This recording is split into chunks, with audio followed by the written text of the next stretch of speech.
Es decir, que no solamente nos permite sacar una fotografía, sino que hay parámetros suficientemente sensibles que nos permiten evaluar la evolución de esta fotografía.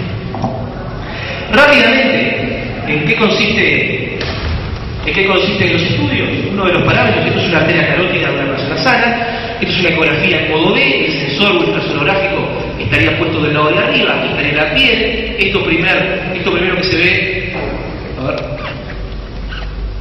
bueno, lo primero que se veía era la, ¿no?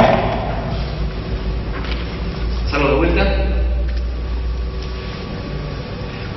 Si ustedes ven la pared de las arterias, aquí la ven, esta pared tiene como tres capas, una capa blanca, una capa negra y una capa nuevamente blanca. ¿Lo ven eso? Como un sándwich.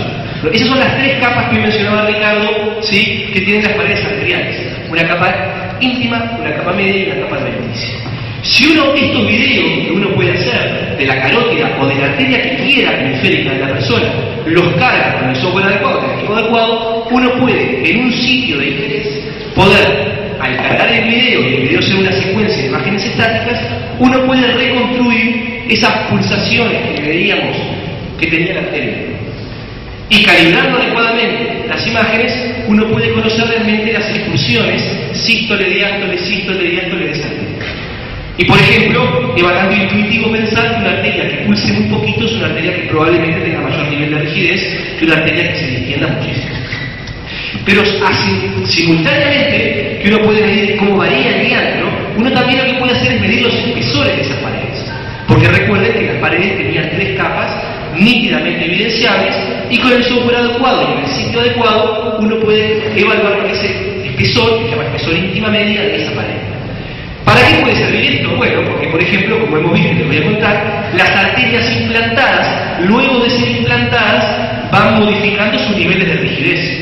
Y teniendo esta tecnología uno puede evaluar la arteria implantada. Pero además las arterias implantadas van aumentando el espesor a lo largo del tiempo. Y teniendo estas herramientas uno puede evaluar los cambios en espesores parietales de las arterias implantadas. Otra cosa que una perfectamente puede hacer es, en el caso de encontrar una placa de ateroma, poder medirle determinadas características. Y esto no es menor en las arterias que se implantan. Las arterias que se implantan, una de las cosas que generan es una aterosclerosis muy precoz. Y esa aterosclerosis precoz se evidencia en la generación de placas de ateroma. Y estas herramientas lo permiten. Aquí, si ustedes ven, no sé si se ve con suficiente nitidez por la luz, pero a ver si se ejecuta el video. Acá ustedes ven pulsando una arteria que tiene una estructura que invade la luz y que es una estructura bastante negra y que tiene simplemente como el límite, como el perímetro blanquecino. ¿Eso se ve? Bueno, eso es una placa de ateroma, ¿sí? Determinada definición que implica que es una placa de ateroma y que su componente bastante negro nos está indicando que es una capa, una placa lipídica, es decir, que su composición es fuertemente líquida y fuertemente rellena con líquidos. Esta otra que ustedes ven aquí pulsar es una placa de ateroma también, ¿no? Ahí.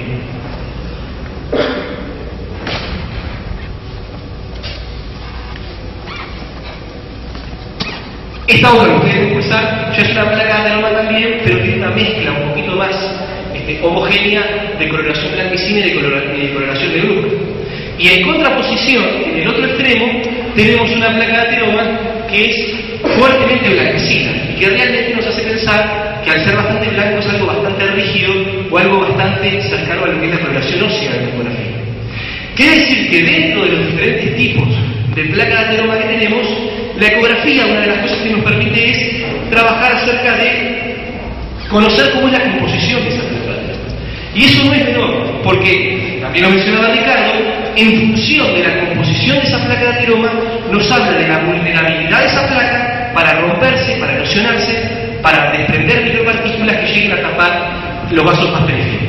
Quiere decir que también nosotros podemos, con esta tecnología, que implica tener el software adecuado para trabajar con la placa de ateroma y cuantificar sus contenidos, uno perfectamente puede evaluar la evolución de una placa de ateroma que se genere en una arteria implantada.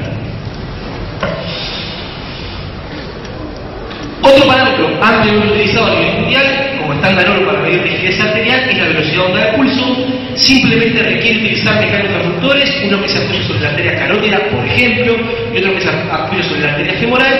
simultáneamente uno registra el pulso en ambos sitios y el desfasaje existente temporal entre esos dos sitios, conociendo la distancia entre ambos sitios de medición, nos permite calcular la velocidad con que se propagaba el pulso. Mayor velocidad, mayor rigidez arterial. Y por tanto, aplicando esta misma tecnología en segmentos arteriales implantados, uno puede conocer cómo va cambiando la rigidez. En el caso de las arterias implantadas, nosotros trabajamos con muchos implantes que son de todo el miembro inferior. Arterias sostenidas de donantes que son preservadas y son implantadas para revascularización de la parte más distal del miembro inferior, o sea, el pie.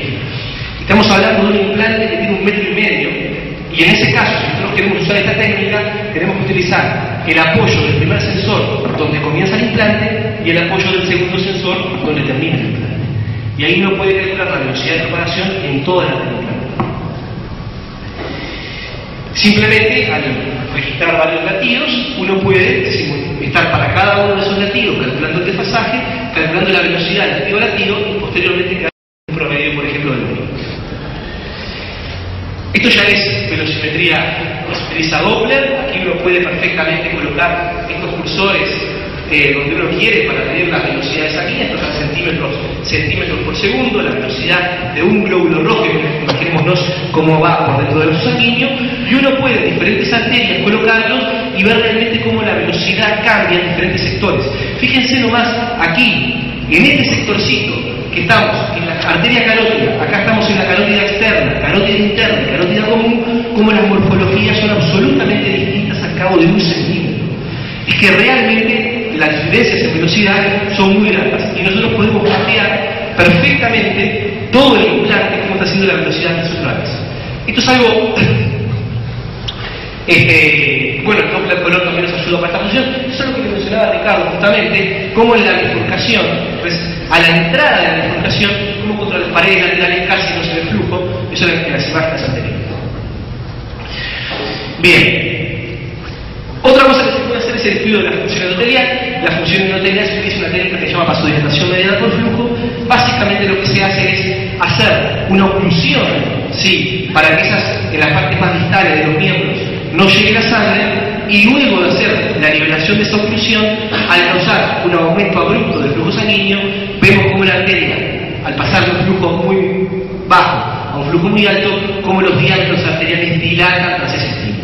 Esto también lo estamos haciendo en implantados para ver función endotelial post-implante. Esto se hace con un equipo llamado Figmofor. Lo que se hace es posicionar un cronómetro de aplanamiento sobre una arteria, en este caso la arteria radial. Uno obtiene latido a latido el latido de la arteria radial, y cuando los latidos son suficientemente buenos, uno puede detener y hacer mediciones del latido promedio de la arteria radial y derivar, por ejemplo, los latidos como serían de la arteria aorta y un latido promedio de la arteria aorta. Esto permite analizar muchísimos las formas de las ondas de presión y ahí sacar un montón de información sobre reflexión de ondas. Ahora bien, hace tiempo atrás empezamos a aplicar todo esto en sujetos implantados. Y entonces rápidamente les voy a contar los títulos de lo que hemos venido haciendo en arterias implantadas. Ustedes saben que actualmente a nivel mundial, cuando uno tiene que conseguir un sustituto vascular, es decir, algo que sustituya la función de una arteria, lo más utilizado son las venas del propio individuo o las prótesis de politetrafluoretileno expandido. Esos son ampliamente las más utilizadas y andan en muchísimas ocasiones muy bien, pero están lejos del ideal. ¿Por qué? Bueno, por una cantidad de puntos. Por ejemplo, las venas no están disponibles en muchas personas, como por ejemplo ya fueron usadas en la cirugía previa, o son inadecuadas geométricamente, por ejemplo. Otro punto, por ejemplo, es que se prefiere dejar esa vena, no tocarla, porque puede haber una cirugía más adelante que puede ser de mayor utilidad. O, algo nada menor, es que hay muchísimas ocasiones, sobre todo cuando hay campos quirúrgicos infectados, en que no se recomienda utilizar, por ejemplo, prótesis estéticas.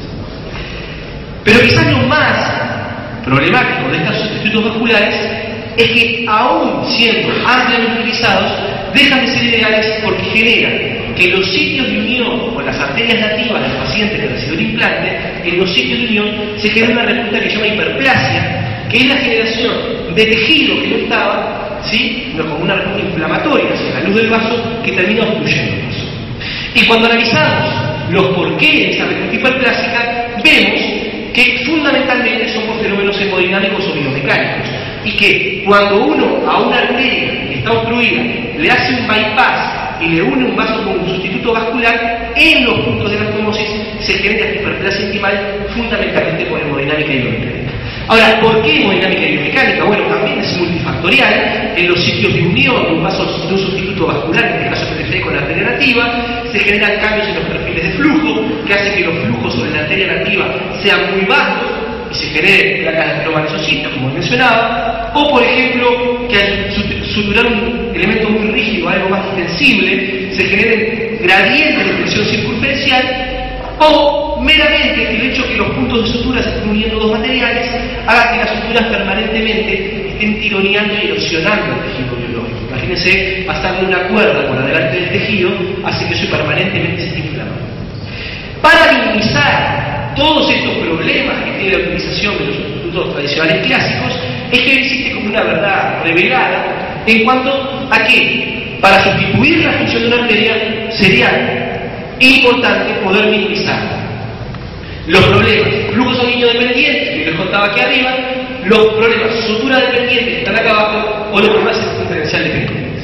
Entonces, simplemente, una de las posibilidades es la siguiente: queremos sustituir una arteria. Las venas y las prótesis sintéticas no parecen ser lo ideal. ¿Qué podría ser utilizado para sustituir una arteria? Y la respuesta más sencilla es, bueno, utilizar una arteria para sustituir una arteria. Entonces, acá es cuando se empieza a trabajar con lo que se denominan los implantes arteriales. Y también es bastante lógico pensar que sería sencillamente para implantar una arteria, que mejor que otra arteria en iguales condiciones. Es decir, voy a agarrar una arteria fresca en un sujeto y la voy a implantar en otra persona. O voy a agarrar una arteria del propio individuo y se la voy a implantar a él mismo en otro lugar. Por ejemplo, esta diapositiva se ve que los dos la robamos del mismo lugar, José Miguel, que acabo de tratar. Yo lo iba a mencionar, que lo tomaba de otro sitio. Acá tenemos, en el caso de un bypass coronario, la utilización de venas ajenas o incluso de arterias radiales o arterias mamarias. Es decir, se le sacó la arteria radial de la muñeca a la persona, un pedacito para poderse para el nivel del corazón. Se le sacó la arteria mamaria del tórax para ponerlo al nivel del corazón. Pero claramente, esto solamente es posible en algunas circunstancias. Si yo necesito que se me ponga algo en la aorta, ¿sí?, que es una arteria de 3 centímetros de diámetro, no me pueden sacar a un pedazo de aorta para subírmelo de lado, porque me van a dejar de abajo. O sea que es imposible cerrar ese circuito, y quiere decir que cuando necesito arterias de determinado calibre, ya empieza a ser imposible la utilización del sistema. Y por tanto, por otra parte además, las propias arterias de la persona pueden estar alteradas, porque la persona necesita un implante porque tiene una patología vascular. O sea que las arterias que le voy a sacar a él para ponerse acá también pueden tener la misma patología de la que estoy hablando.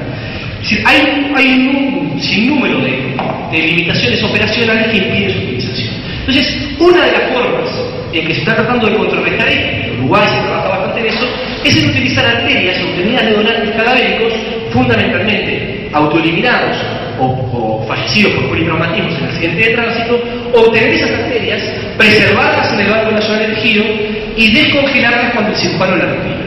Pero para eso, cuando les cuento esto, para eso obviamente se necesita tener un sistema de congelamiento y de preservación adecuado. Un sistema que nos permita asegurar que las propiedades mecánicas no van a ser cambiadas luego de ese congelamiento. Simplemente para que tengan idea, si yo agarro una arteria, o agarro un bife de lomo, pero agarro una arteria y la pongo en el congelador, cuando la saque del congelador, toda la agua que tenía esa arteria se convirtió en cristales de hielo. Y esos cristales de hielo ofician como cuchillas y cortan los tejidos. Es decir, que no es la misma arteria la que congelé que la descongelé. Y cuando yo pongo una arteria que está toda cortada, más que yo no lo veo, pero está intrínsecamente cortada, y la coloque a funcionar a altas presiones dentro del organismo, esa arteria puede sufrir una ruptura, una neurisma, etc. O sea que no basta con ponerlo en la heladera, hay que saberlo cómo ponerlo en la heladera y con qué líquido ponerlo en la heladera. Esto es el Instituto Nacional de Donación y Trasplante. Aquí entran los politraumatizados fallecidos, aquí se higienizan, aquí se realiza la extracción de órganos, aquí se almacenan en estos freezeres, esto es un tanque de nitrógeno líquido, y finalmente, luego de meses o años